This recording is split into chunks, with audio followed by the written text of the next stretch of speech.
Hello everyone, welcome back to my channel. I'm here to give you my thoughts about Superman.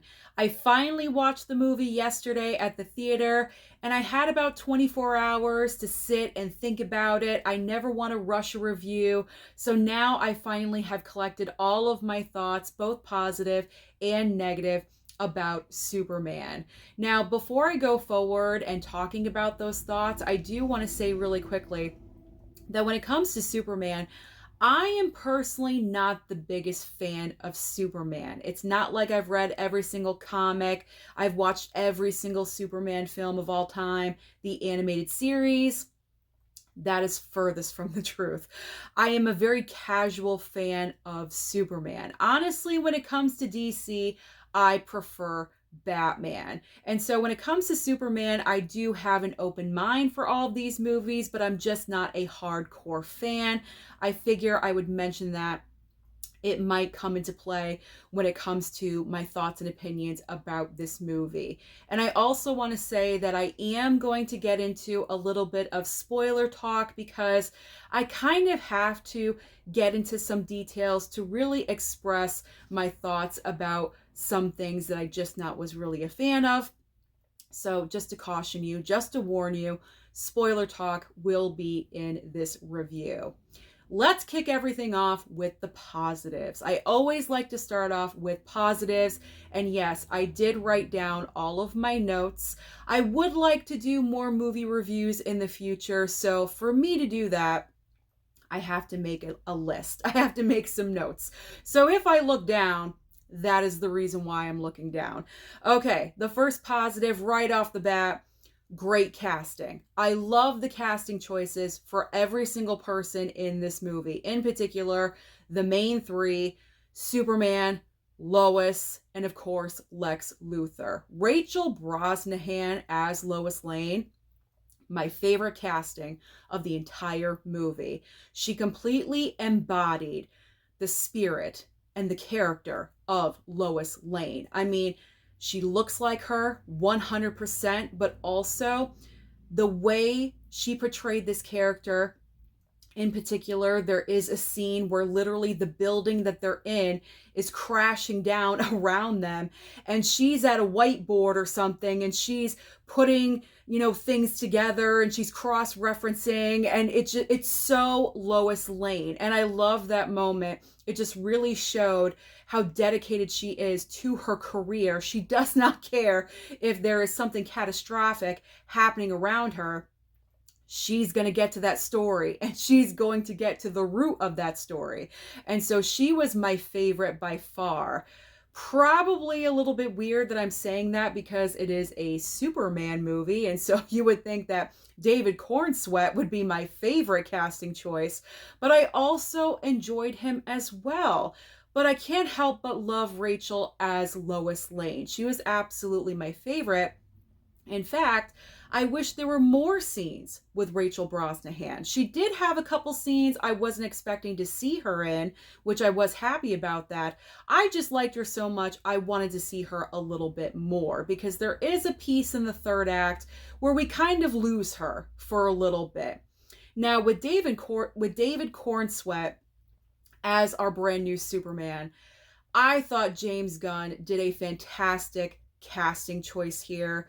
He embodies Superman so well. The look, the little curl at one moment in the movie, fantastic. And then with Nicholas Hoult as Lex Luthor, I highly enjoyed him as well. This was by far one of the best performances I've seen Nicholas Hoult give. In the past, I've kind of not really criticized him, but I've just mentioned that he didn't really stand out to me all that much in a certain movie. And in Superman, he definitely made his mark. However, there were parts of his character that I wasn't really a fan of, but I am talking about the casting choice. And I thought Nicholas Hoult did really well as Lex Luthor. So when it comes to future Superman films, I'm looking forward to seeing how these characters are going to evolve. So great casting all around. Jimmy Olsen was like on point, loved his character. And I'm not going to talk about the Justice Gang because I am not familiar with those characters. I'm familiar with like the main, like 3, 4 characters. So I'm just going to talk about those. Love them. Love them so much.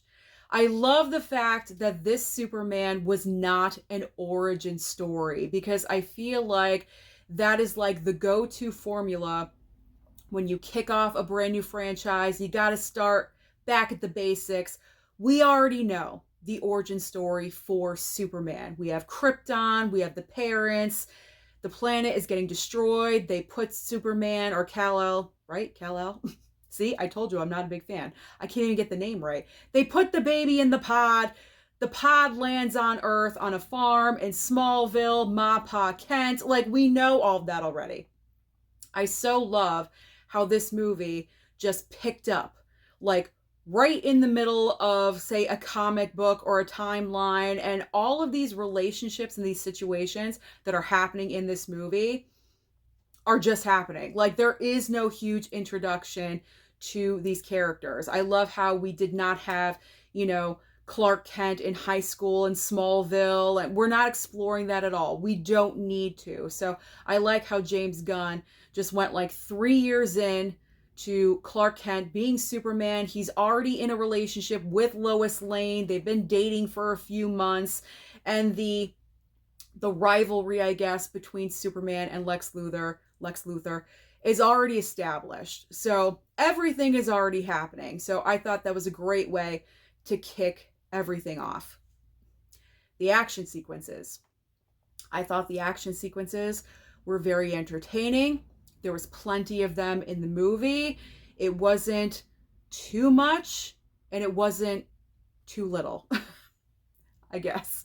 I don't know. I lost my train of thought. But it was the perfect amount of action in the film. Great sequences. I loved how everything turned out. So no complaints there for me.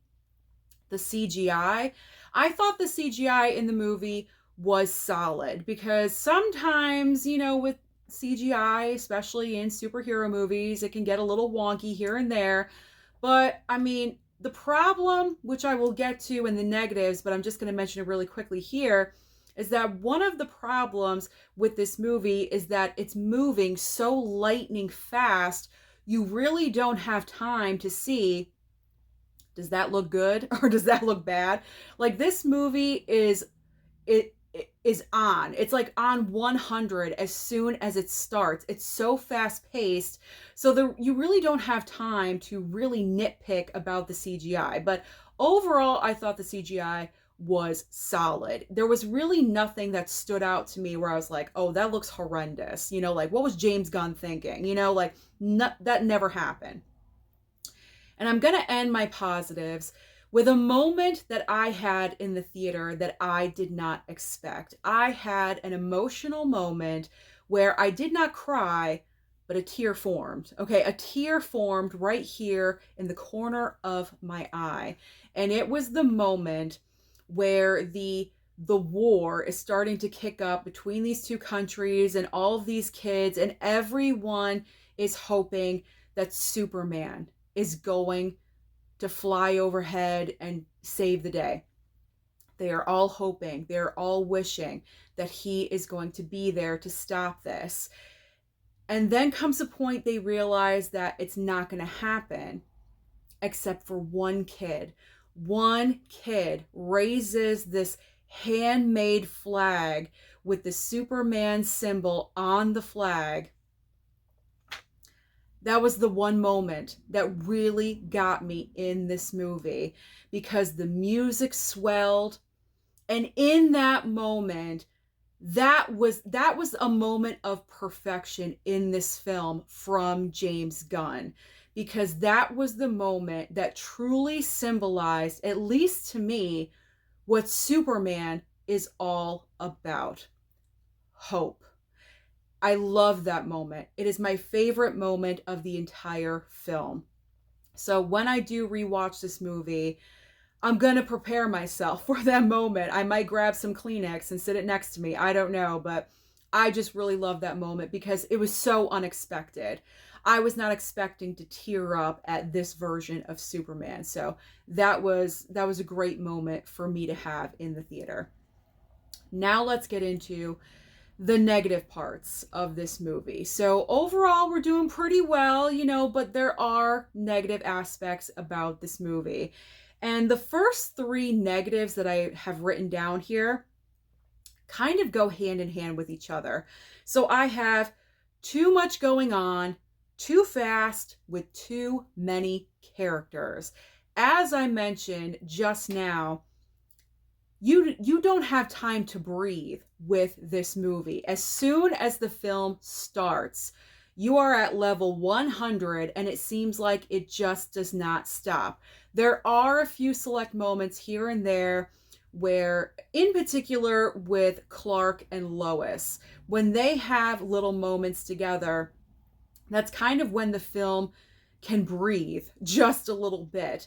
But even in one of those moments where Clark and Lois are in, I think, her apartment and she's interviewing him, they start bantering back and forth. And even in a so-called, slow emotional moment, they're bouncing off of each other at such a rapid pace. It kind of gets fast again unintentionally, or maybe it's intentional, I don't know. But it's kind of like you're moving fast again, where that moment was supposed to be a little bit more slow and to have that little bit of a break between all of the action. So I would have preferred this movie to take a beat, take a breath. There's a lot of moments in this movie where something happens and you're unable to digest it because you're already off and running to the next thing. And sometimes, it's good to have a lot of action and a lot of things happening in your movie, but also you have to take those moments. And I'm really surprised that James Gunn did this because he's made so many movies by now. He should know better. He absolutely should know better. So I'm surprised that he did not take that into consideration with Superman. So too much going on, too fast, and that leads into too many characters. Because if you have so much going on, of course you're going to have your movie overloaded with all of these characters. You have our main three, you have the Daily Planet people, you have Lex Luthor's technical people, his girlfriend, you have, who else? The Justice Gang. I didn't even mention, I mentioned them a little bit, but the Justice Gang is in here, or I guess whatever their name is, I'm not really sure. You have Ma and Pa Kent. Like, you have all these different characters. You have the other side characters that are working with Lex Luthor. You have Crypto the dog. Let's not forget him. And then you have all of these people that are imprisoned in this like space universe or something. There's that whole storyline. There's just so many characters in this movie. It's absolutely insane. So because you have so much going on, all of these characters are just, it's overwhelming how many characters you are dealing with. So it's a lot. It's a lot in this movie. And it's just kind of, it's overwhelming. It's just overwhelming. Honestly, I would not have introduced the Justice Gang in this movie. I probably would have waited for maybe the next Superman film. I'm not really sure why James Gunn decided to go in that direction. That just seemed a little weird to me, because I would think you would just want to focus on Superman, Lois, the Daily Planet people, Lex Luthor. I mean, that's enough. Like, you don't need to add in the Justice Gang. So I thought that was just a little bit too much. But this whole movie is just way, way too much. Also, I just thought of another reason that I did not have written down, so I'm going to talk about it now. In this movie, there's so many moments where Superman is kind of weak. And I am surprised by that again, because isn't Superman supposed to be like the most powerful creature in the world, in the galaxy, like of all time? Like, isn't he supposed to be like undefeatable? I can understand if Superman has a moment where he's in a battle and he's going up against, some creature where he underestimated that creature and they kind of wallop him. I get that. That's happened.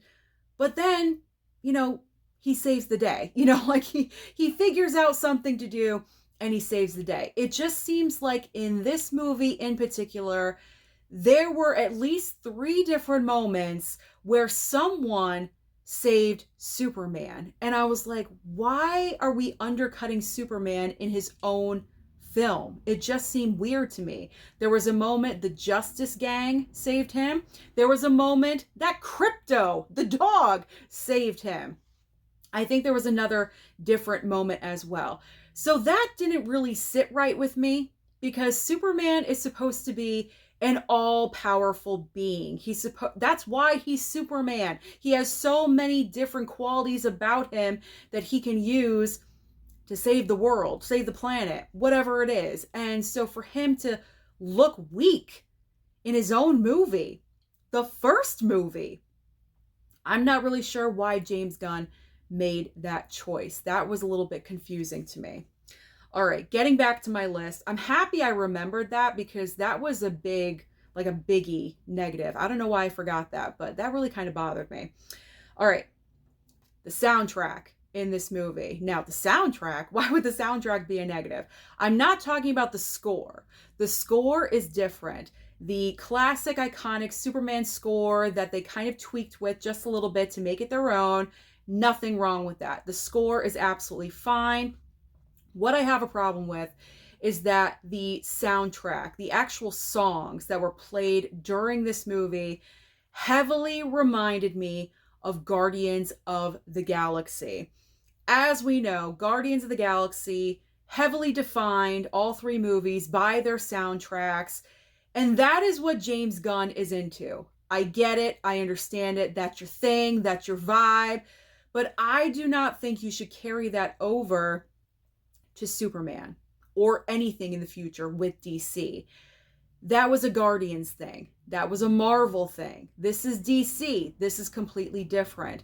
So I feel like if James Gunn wants to be the leader of DC and control everything and control how all these movies are going to play out, you got to cut off the Guardians stuff because there were a couple of moments in Superman where it just really reminded me of Guardians of the Galaxy.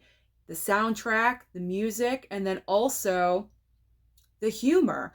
There were several comedic moments in Superman where I was like, that was from Guardians. Not exactly the same exact situation, but I could picture that situation happening in a Guardians of the Galaxy movie. And I'm thinking, that is not Superman. That is not a Superman thing to do. So James Gunn needs to cut off Guardians as a very heavy influence on his movie making with DC because those are 2 completely different entities. And I'm just afraid that he's going to continue this all the way through. And that kind of leads me into my next point is that is this the future tone of DC, of this brand new franchise? Because with Superman, it was consistently like the comedic moments and with the soundtrack and kind of more lighthearted, not necessarily like lighthearted, like no problems or anything, but I don't know. It was a very, very different take on Superman. And looking forward, the movies in the future of this franchise for DC, I am not sure if this is the right tone for every single movie because I'm already getting the feeling that Supergirl, which I'm going to get to, she's my last point in the negative column. Believe it or not, Supergirl makes the negatives, but there's a reason for that. Supergirl is the next movie in line. And I feel like Supergirl is going to have the exact same tone as Superman, but is this going to continue for a Batman movie? Because this tone in a Batman film, I am not seeing at all. I believe there's also a Swamp Thing movie planned. I can't see this tone for Swamp Thing. I know Clayface is coming next year along with Supergirl. I'm not really familiar with Clayface. Does this tone match up with Clayface? I don't know, but I don't think it does. So I'm just really worried. And I will clearly admit this. I'm a little worried. I'm worried that if this is the kickoff film of this franchise and this is the tone that James Gunn is setting, I have concern. I have concern for all future movies. Now, granted, he is not writing and directing every single film in the future. He just wanted to.